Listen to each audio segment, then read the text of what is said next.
বাংলাদেশের কিংবদন্তি অভিনেত্রী ববিতা বর্তমানে অভিনয় জগৎ থেকে অনেকটা দূরে আছেন তিনি। কিছুদিন আগেও করোনায় আক্রান্ত হয়েছিলেন তিনি। সুস্থ হয়ে একমাত্র ছেলে অনিকের কাছে গিয়েছেন অভিনেত্রী। ৯ আগস্ট রাতে কানাডায় যাওয়ার জন্য ঢাকা ছাড়েন ববিতা। অসুস্থতার সময় ববিতার বোন অভিনেত্রী চম্পা গণমাধ্যমকে জানিয়েছিলেন সুস্থতা ও শারীরিক দুর্বলতা কাটিয়ে উঠলেই ববিতা পাড়ি দিবেন কানাডায়। ববিতার ছেলে অনিক বেশ কয়েক বছর ধরে কানাডা প্রবাসী।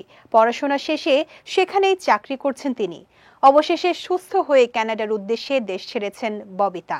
দেশ ছাড়ার আগে সংবাদ মাধ্যমকে অভিনেত্রী বলেন, ছেলের কাছে যাওয়ার জন্য মনটা অস্থির হয়েছিল।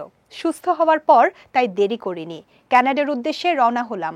আল্লাহর অশেষ রহমতে এখন আমি অনেকটাই সুস্থ।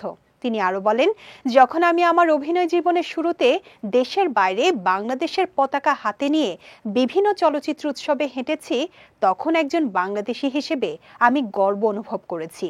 এখনো প্রতিটি মুহূর্তে একজন বাংলাদেশী হিসেবে আমি গর্ব অনুভব করি। সেই আমার গর্বের বাংলাদেশ সবসময় ভালো থাকুক, নিরাপত্তার বেষ্টনীতে আবার দেশে শান্তি ফিরে আসুক, দেশের মানুষ ভালো থাকুক, এটিই চাই সবসময়। করোনায় আক্রান্ত হয়ে চিকিৎসকের পরামর্শে গেল 18 জুলাই ঢাকার একটি বেসরকারি হাসপাতালে ভর্তি হন ববিতা।